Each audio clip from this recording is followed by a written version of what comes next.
From Beijing to Berlin, from Washington to Wellington, workers, traders, investors, and consumers are wondering if a trade war is looming between China and the US, dragging the whole world towards darkness.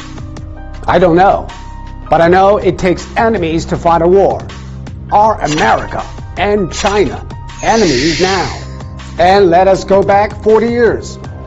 In the 1970s, when China reconnected with the world, America opened its arms, providing money, technology, and talents to a fragile newcomer.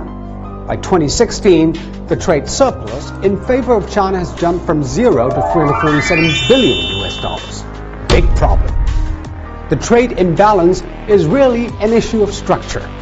Both America and China are flawed. In Aesop's fables, there's the story of the blind and the limp. They forge a partnership to help one another. The limp shows the direction, and the blind does most of the walking. The U.S. is the limp, relying on cheap goods and credit from China to maintain the American way of life. And China is the blind, making products and saving money to keep its momentum of growth. The partnership worked well until it didn't. China overmade and America overspent. They both need to adapt. Change is happening, but in different ways. The blind knows he needs to spend more and make fewer but better goods. China has been shifting to consumption and innovation-driven growth. That is why technology and talents are coming to its shores. You can argue whether some practices are helped by the government, but there is no denying technology will go with the flow to the most needed. And right now, it is increasingly on the west side of the Pacific, where a behemoth supply chain, highly developed infrastructure, well-trained labor, and the biggest consumer market converge.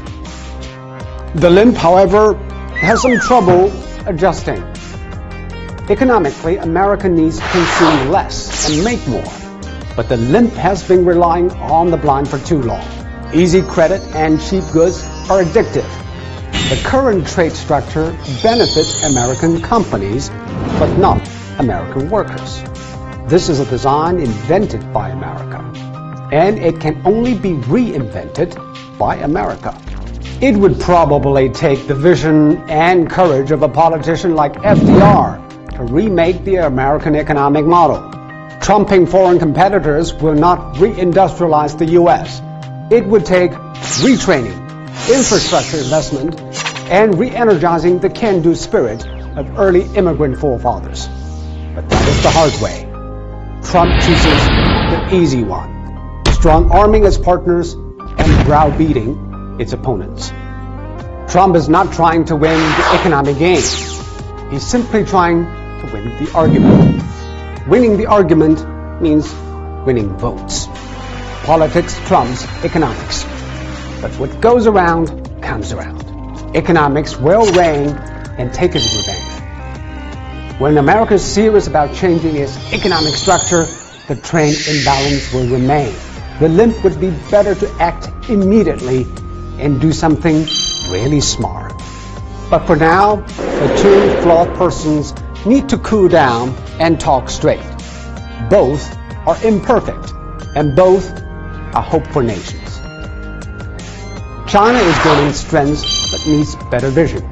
America wishes to balance the feed but must not lose focus. For the foreseeable future, China and the U.S. will cooperate, willingly or not.